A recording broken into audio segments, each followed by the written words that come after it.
Outlet पर होगा आपके सारे फिजिक्स के इंस्टीट्यूट मैथ्स और उसका सफाया। बस अपने फोन से क्वेश्चन की फोटो खींचो, क्रॉप करो और तुरंत वीडियो सोल्यूशन पाओ। डाउनलोड कीजिए डाउटनेट ऐप अभी या फिर व्हाट्सएप कीजिए अपने डाउट्स 8 400 400 400 पर। Hello students, in this question we are given figure shows a light rod of length L rigidly attached to a small heavy block at one end and a hook at other end. The system is released from rest. देखो ये चीज़ें कुछ note करने वाली हैं कि system को rest से रिलीज किया जाता है. With the rod in a horizontal position, there is a fixed smooth ring at a depth h below the initial position of the hook, and the hook gets into the ring as it reaches there. What should be the minimum value of h so that the block moves in a complete circle about the ring? ठीक है, तो question आप लोगों को समझ आ चुका होगा कि यहाँ पे ये जो डेप्थ है ये h दे रखी है हमें. ठीक है, यहाँ से इसको रेस्ट से रिलीज किया जाता है. This system is at rest. ठीक है, रेस्ट से रिलीज किया जाता है और यहाँ पे एक फिक्स रिंग है, तो ये हुक तो रिंग में फंस जाएगा और जो ये पार्टिकल है, ये जो अपना मास है, ये क्या करेगा, सर्कल करने लगेगा. ठीक है, तो कुछ ऐसा डायग्राम बनेगा. देखो इसको थोड़ा और क्लेरिफाई कर लेते हैं. जैसे ये इसमें आके फंसेगा वैसे ही ये क्या करने लगेगा, इस रिंग के अबाउट सर्कुलर मोशन करने लगेगा, इस तरह से सर्कल में घूमने लगेगा. ठीक है, अब हमें बताना है कि इसकी मिनिमम वेलोसिटी यहाँ पे कितनी होनी चाहिए कि ये कंप्लीट सर्कल कर ले.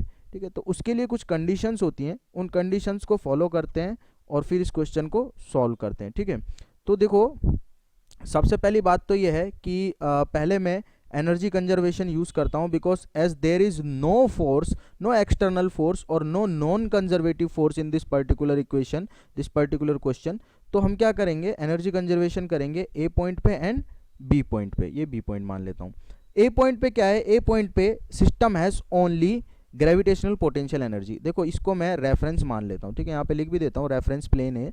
इसके अबाउट ये रॉड तो लाइट है, इसका तो कोई ग्रेविटेशनल एक्सेलरेशन नहीं लगेगा इस पर, ना इस पर ग्रेविटेशनल फोर्स लगेगा. सिर्फ मास है जो m है, इसके ऊपर लगेगा जो भी लगेगा. ठीक है, इसके ऊपर इसकी खुद की ग्रेविटेशनल पोटेंशियल एनर्जी होगी विच विल बी mgnh. ठीक है, और ये इक्वल होगी किसके, यहाँ पे टोटल एनर्जी के. यहाँ पे मान लो v वेलोसिटी मिल जाती है मास को. ठीक है, और मास की रेफरेंस प्लेन पे आते के साथ ही क्या हो गई, पोटेंशियल एनर्जी जीरो हो गई.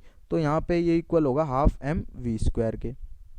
एम से एम कैंसल आउट हो गया, तो v की वैल्यू आ गई हमारे पास √2gh. ओके, चलो बहुत अच्छी बात है, इसको हम हाईलाइट कर देते हैं because this is the equation we are going to use further. तो ये इक्वेशन नंबर 1 हो गई. यहाँ से हमें वेलोसिटी की वैल्यू मिल गई इनिशियली कि इतनी होनी चाहिए मिनिमम स्पीड के सर्कल कर जाए. ठीक है, इक्वेशन नंबर 1.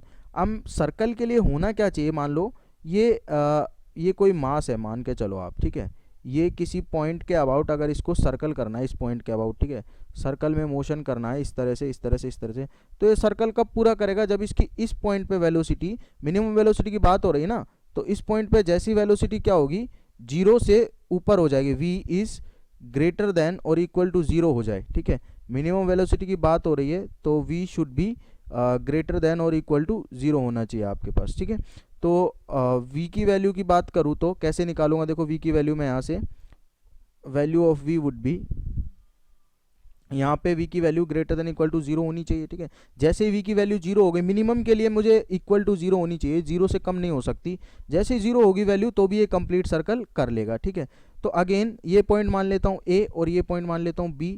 जैसे कि यहाँ पे फिर से हम पता है कि हम लगा सकते हैं एनर्जी कंजर्वेशन, तो इस पॉइंट पे इसकी वेलोसिटी क्या है, v है, तो इसके पास काइनेटिक एनर्जी है हाफ एम वी स्क्वायर. ठीक है, और इसी को मैं रेफरेंस प्लेन मान लेता हूँ क्योंकि मेरे हाथ में है कि where I want to take potential energy as zero, तो मैं मान लेता हूँ यहीं पे पोटेंशियल एनर्जी जीरो है. ठीक है, तो ये ऐसे घूम के जाएगा, जब जिस टाइम पे ये मास यहाँ पहुँच चुका होगा तो इसकी पोटेंशियल एनर्जी कितनी हो जाएगी, इसकी पोटेंशियल एनर्जी हो जाएगी हाफ एम जी एल. ठीक है, ये लेंथ एल है, हमें गिवन है रॉड की लेंथ. ठीक है, एल है ये लेंथ. ठीक है, तो एम जी एल हो गई और वेलोसिटी जीरो है तो काइनेटिक एनर्जी जीरो हो जाएगी. तो यहाँ से हमारे पास अगेन एक रिलेशन आएगा, v is equals to √2gl. Okay, अब v की वैल्यू हमें इक्वेशन 1 में भी पता है और इक्वेशन 2 में भी पता है.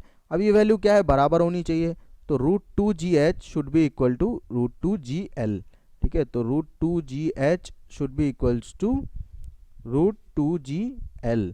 तो तो √2g से √2g कैंसल आउट हो गया, तो h की वैल्यू क्या होनी चाहिए, l के बराबर। तो यही आपको क्वेश्चन में पूछा गया था।